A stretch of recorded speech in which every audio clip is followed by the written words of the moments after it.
let us offer our consecration to the Lord. Lord, we offer up to you this day, and we ask that your name be glorified in all that we do. We ask that we may know you, love you, and serve you. We ask that we may open our hearts to you so that we may do the work you call us to do and everything we are seeking in service to you. And we ask this through Christ our Lord. Well, we're continuing in Genesis, and we have now the 9th chapter of Genesis. So what has happened is the ark has come back to land, and we hear God speaking to Noah and his sons, and he says to them what he does at the very beginning, be fruitful and multiply and fill the earth. So now he's calling for this repopulation of the earth. And this is where it's one of the interesting things that we always have to understand, because God says to Noah that the animals are there to eat. Now, we're living in a time where people are no, they're against that. They're totally against that, and they're encouraging people to be against that. If you look carefully, I think it's I know it is. It's in one of the letters in the book of Revelation. You see something similar to that, where there is a call to be stricter than the Lord has called us to, and we are not supposed to obey that call. Now, I don't mean that in a rule sense. It's when you see things like that going on, you can say, well, yes, this is also, it's not a sign of the end times. This pops up every so often when people are following a law that is not rooted in God, who gives you the full understanding of what is around us and becomes stricter. And we're seeing that right now. One of the fascinating things I learned from a Native American was, obviously the Native American ate animals. They would go hunting for animals, but they understood that if a hunter lived a moral life, I always fascinated by this.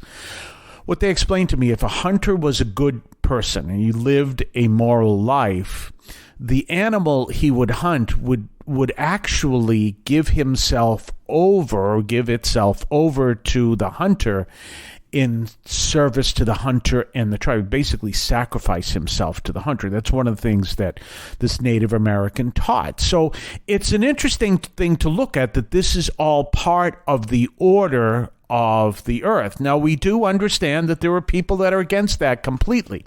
And generally, kind of an interesting little story in there. Generally, they are not people who seek after the same God we do. Now, I had an experience one time when there was a protest out front of the church by someone holding a cow pope. And it was the Pope a cow dressed as the Pope. I almost had that backwards. A cow dressed as the Pope, which, as a Catholic is rather offensive to begin with. But this is what they're saying in their call for us to live in a way where we don't eat meat. There are certain times that not eating meat is part of our disciplines. For example, as we're coming up on Lent, Fridays of Lent, it used to be 52 Fridays a year. We did not eat meat. Now it's the Fridays of Lent. You can go without meat any day you want, and you can continue the old tradition. But remember, when it's the rule, it's the minimum standard. So Fridays in Lent, we don't eat meat, although this year, you are allowed to have meat for St. Patrick's Day, because St. Patrick is the patron of the Archdiocese in Boston. You probably can do it in New York, too. I know you can do it in Washington, too. But anyway, you have this rule we follow as a discipline of penance, not to eat meat during Fridays of Lent. Other people follow it 52 weeks of the year, but it's not a 365-day thing. There's another aspect of this. Some cultures, especially in Eastern Europe, will not eat meat on Christmas Eve, and it's a recognition that the first creatures to see Jesus were the animals. So it's a remembrance of that. So that's another thing. So the concept of not eating meat and eating meat has been always part of our tradition, and which type to eat and which type not to eat was always part of the Jewish tradition.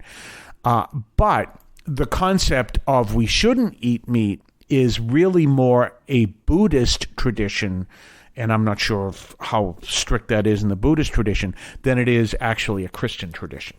And as I said, and the Native Americans, it is rooted in a kind of self-sacrifice on the part of the animal. So we see all of that come together in this first reading from Genesis about Noah and God saying, yes, go out, and all of this is here.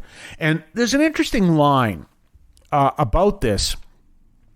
And you've got to kind of look at this from several perspectives, that the animals will be given fear and dread of the humans. And by that it means it's not that they will be terrorized by them, but they will learn that the humans are kind of hands off. And we know even in times when a human is attacked by an animal, it's usually some kind of a mistake, even sharks. I know, granted, by then, if you get attacked by a shark, it's too late.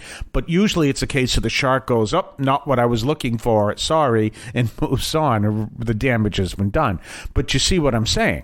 It's fascinating that is written there. Remember, that goes back thousands of years, that line. Yet we do recognize that is a reality, and that was probably also came from the observation of that reality.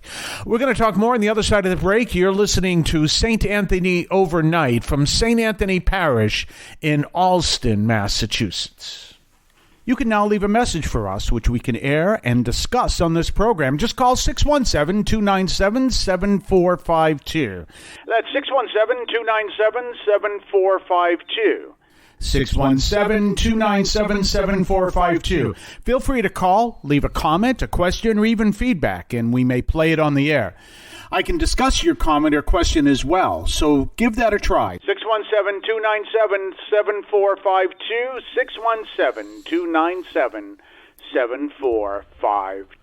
And don't forget our website, CatholicAudiomedia.com. That's CatholicAudiomedia.com. Check out our website. And don't forget, you can connect to the parish there, St. Anthony in Allston. You can also find us at stanthonyallston.org. And remember, we are here in Allston, Massachusetts, St. Anthony Parish. You have a standing invitation to come to our 10 o'clock a.m. Mass any Sunday, and please do. We're seeing more and more people come, by the way. And younger faces are coming, mostly like college students. So we really, if you happen to be coming because you're listening to the show, that's great. And we're seeing more and more people coming. So that's great to know as well. In the meantime, we are continuing talking about Noah. And therefore, now we see that Noah is setting up, God is setting up the covenant with Noah. And we know what that is, and that is the rainbow in the sky. Now, let's look at this, because some people get upset and they say the rainbow symbol has been taken over by other people. Don't get into that argument, and I'm going to tell you why. Because the sign of the covenant between God and Noah is not any generic rainbow. It is the rainbow in the sky that follows a rainstorm. That is the sign of the covenant. Now, people may say, well, we're going to make a rainbow for whatever symbol they want to do, and that's their freedom to do that. And other people get upset since they have taken the rainbow from the book of Genesis. No, they haven't.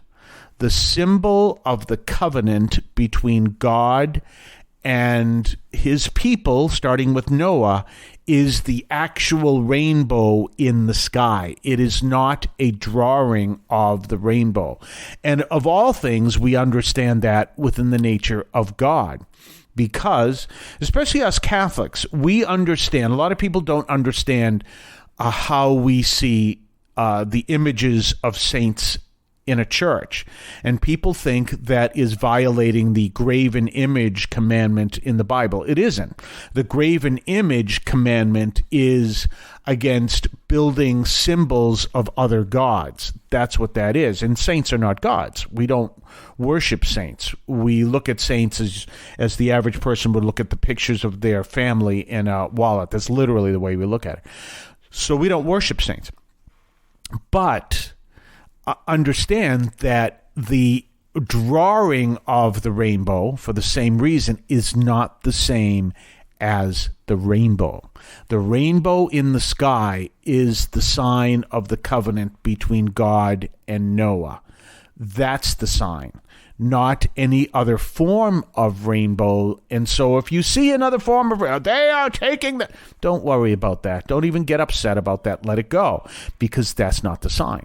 The sign is the actual rainbow you see after a storm anywhere in the sky. So we see all of this coming together as this whole story of Noah and finally coming onto land, and human beings begin again. But we also see the Lord starts to show how you have an inclination to sin, and here is the way to turn away from it and walk down another path. We're going to talk more tomorrow. In the meantime, have yourself a blessed day, and you will see us again tomorrow right here on WEZE and CatholicAudioMedia.com. We'll be back tomorrow. I want to call your attention to Catholic TV, which offers great faith-filled, family-friendly programming 24 hours a day. You can find your cable channel at www.getcatholictv.com, and you can watch online on the free apps or check out the YouTube channel. Daily Mass, Rosaries, the Divine Mercy Chaplet, and the Our Lady of Perpetual Help Novena are all available online and on demand. Check out CatholicTV.com. If you would like to support our program, please consider a donation to St. Anthony Parish in Allston, Massachusetts. There are several ways to consider this. One is to purchase any of our merchandise, which you can find at the shopping tab at CatholicAudioMedia.com.